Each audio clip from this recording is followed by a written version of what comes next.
Silence often speaks louder than headlines, and right now, one of the richest men in modern history is making moves that are quietly reshaping global money, power, and influence.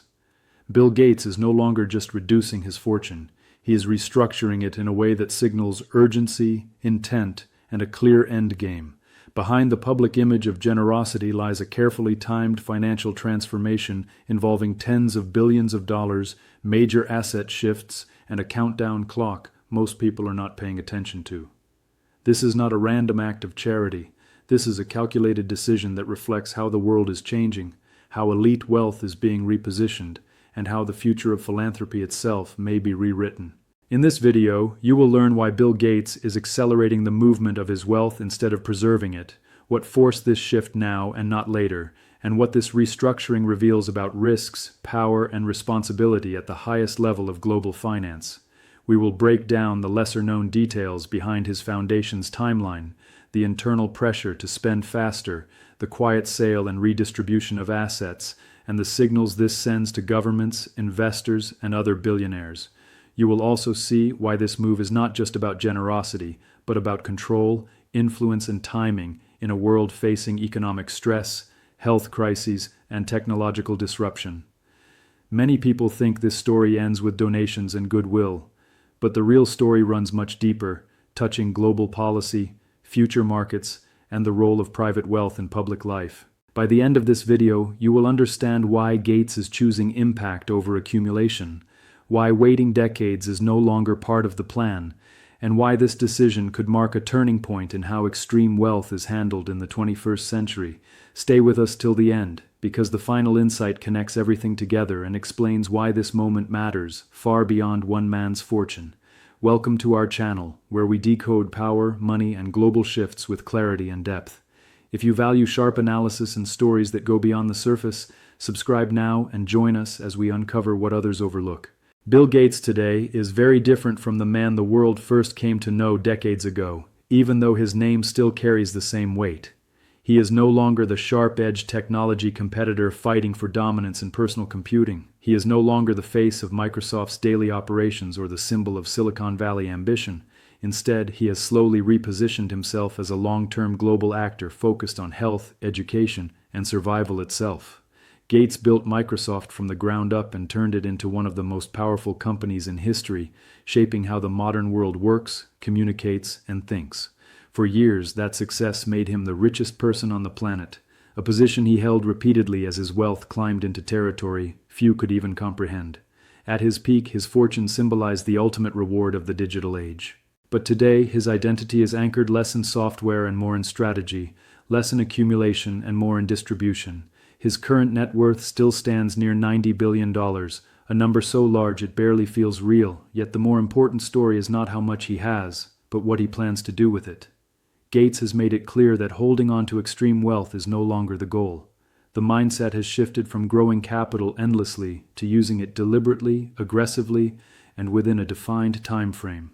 That shift marks a fundamental change in how he views money, power, and responsibility, and it sets the stage for one of the largest wealth transfers in modern history.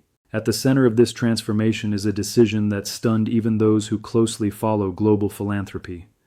Bill Gates has committed to giving away nearly 99% of his wealth within roughly 20 years, primarily through the foundation he built with his former wife.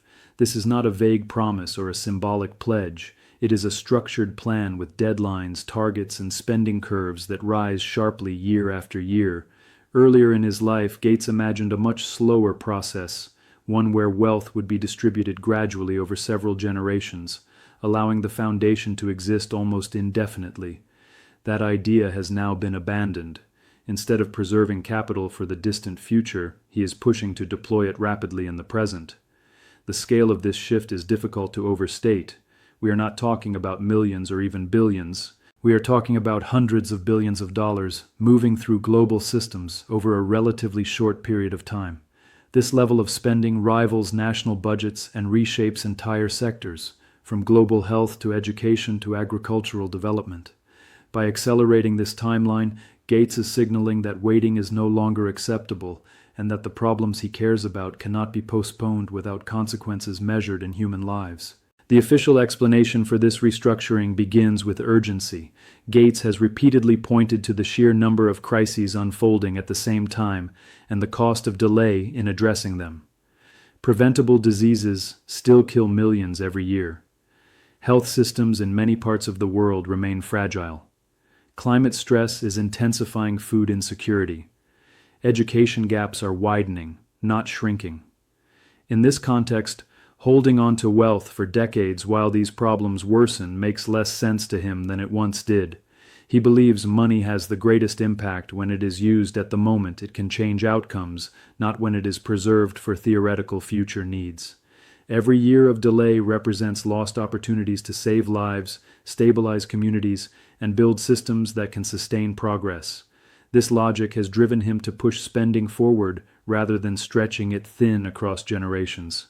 From his perspective, urgency is not emotional, it is mathematical. The earlier resources are deployed, the more leverage they have. Early interventions prevent cascading failures later. Vaccines delivered now prevent outbreaks that would cost far more to control in the future. Education investments made today shape workforces for decades. This way of thinking frames philanthropy not as generosity, but as risk management on a global scale. Front-loading impact is the second pillar of this approach, and it reflects Gates's engineering mindset. The idea is simple but powerful. Money spent earlier often produces returns that compound socially rather than financially. A child saved from disease grows into an adult who contributes to society. A community with access to basic health care becomes more stable, more productive, and more resilient. By concentrating spending in the near term, the foundation aims to trigger these compounding effects sooner rather than later. Gates has focused heavily on global health initiatives, especially those targeting diseases that disproportionately affect poorer regions. Many of these illnesses are preventable or treatable with existing technology, yet they persist due to lack of funding, infrastructure, or political attention. By injecting large amounts of capital quickly, the foundation seeks to close these gaps at scale. Ending preventable deaths is not framed as a distant aspiration, but as an achievable objective within a generation. The same logic applies to poverty reduction and education. Strategic investments can lift entire populations onto new trajectories if they arrive at the right moment. Delayed action, by contrast, often means higher costs and weaker results. This belief underpins the decision to spend faster and with greater intensity. Another critical element of the restructuring is the planned closure of the foundation itself. Unlike many large philanthropic institutions designed to operate forever, Gates has set a clear endpoint. By 2045, the foundation is expected to wind down its operations after spending the majority of its resources. This decision sends a strong message. It suggests that philanthropy should not exist as a permanent power structure, but as a tool with a specific mission and timeline. Gates appears to believe that open-ended foundations risk becoming self-preserving institutions, more focused on longevity than outcomes. By defining an end date, he is forcing accountability. Programs must demonstrate results. Strategies must adapt quickly. There is no infinite runway. This structure mirrors project-based thinking more than legacy planning, and it reflects a desire to see tangible results within his lifetime rather than leaving unfinished work to future managers. Taken together, these choices signal a broader strategic shift. Gates is embracing philanthropy with a deadline, a concept that challenges traditional models of wealth stewardship. The emphasis is on measurable outcomes rather than perpetual presence. Success is defined by lives improved, systems strengthened, and problems reduced, not by the size of an endowment decades from now. This approach also reshapes how investments are handled. To fund this accelerated giving, the foundation and associated trusts have been rebalancing portfolios, selling large stakes in major companies, including those that originally generated the wealth. This is not a retreat from markets, but a redirection of capital. Wealth is no longer optimized for growth alone. It is optimized for deployment. Assets are converted into action. This marks a psychological shift as much as a financial one. The goal is no longer to maximize returns, but to maximize impact per dollar spent within a fixed time window. Geography also plays a key role in this strategy. A growing share of resources is being directed toward regions where each dollar can achieve the greatest effect, particularly in parts of Africa and South Asia. These areas face the most severe challenges in health and education, but they also offer the highest potential for transformative change. Investments in basic healthcare, maternal support, nutrition, and schooling can alter life outcomes for entire generations. Gates's focus on these regions reflects a belief that global inequality is not only a moral issue but a systemic risk. Unaddressed disparities fuel instability, migration pressures, and economic shocks that eventually affect everyone. By concentrating resources where needs are greatest, the Foundation aims to create ripple effects that extend far beyond individual projects. This strategy reinforces the idea that philanthropy, when executed at scale and speed, can function as a stabilizing force in an increasingly volatile world. Throughout all of this, one theme remains consistent. Bill Gates is no longer interested in preserving wealth as a symbol of success. He is interested in using it as a lever while it still holds maximum power. His restructuring reflects a belief that timing matters as much as intention. Money delayed is opportunity lost. Systems built too late fail to prevent damage already done. By compressing timelines and increasing intensity, he is betting that decisive action today will matter more than cautious planning for tomorrow. This philosophy underlies every aspect of the shift, from asset sales to program design to the decision to eventually close the foundation. It is a move away from passive legacy building and toward active intervention in the present moment. When wealth reaches the scale that Bill Gates controls, it stops being just personal money and starts functioning like a force that can bend global priorities. The broader meaning of his restructuring goes far beyond one individual choosing to give. It highlights how concentrated wealth, when mobilized deliberately, can alter the direction of entire systems. At this level, philanthropy does not simply fill gaps left by governments. It sets agendas. It accelerates research. It decides which diseases receive attention first, which regions get resources sooner, and which problems are framed as urgent. By moving hundreds of billions of dollars into global health and development within a defined window, Gates is effectively reshaping what the world focuses on. Issues that once struggled for funding suddenly gain momentum. Programs that might have taken decades to scale are fast-tracked.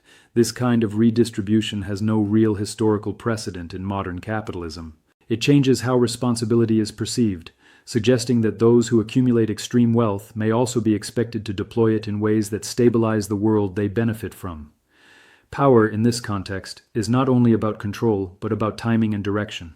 Who decides what matters now becomes just as important as how much money is involved. This approach also sends a powerful signal to other wealthy individuals. Gates did not operate in isolation when he began promoting large-scale giving. He helped create a framework that normalizes the idea that vast fortunes should not remain locked away indefinitely. Through initiatives encouraging public commitments to give away wealth, he has contributed to a cultural shift among elites. Wealth is no longer only a marker of success. It increasingly carries an expectation of action. When someone at Gates's level accelerates giving and sets an endpoint for his foundation, it raises the bar for others. It introduces a subtle pressure. If one of the most influential billionaires believes money should be deployed urgently, it challenges peers who prefer slower or more passive approaches. This influence does not force compliance, but it shapes norms. It reframes generosity as a strategic responsibility rather than an optional gesture.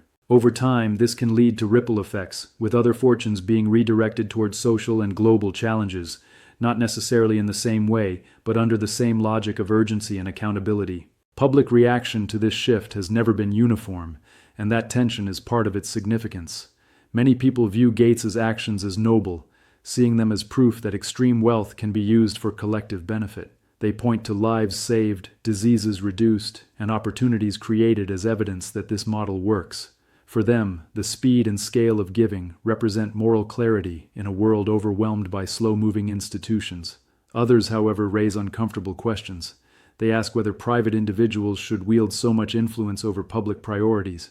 When decisions about global health or education are shaped by one foundation's strategy, it blurs the line between philanthropy and governance.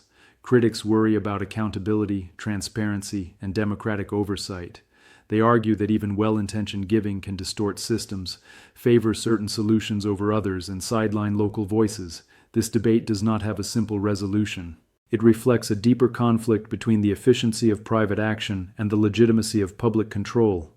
Gates's restructuring brings this tension into sharper focus, forcing a broader conversation about who should decide how global problems are addressed. Controversies surrounding his approach further complicate the narrative. Not everyone agrees that his strategy is consistent across all areas. One of the most frequently cited criticisms involves investment choices linked to his wealth structures. While publicly supporting environmental goals, parts of his financial ecosystem have been connected to sectors that contribute to environmental harm, including fossil fuels.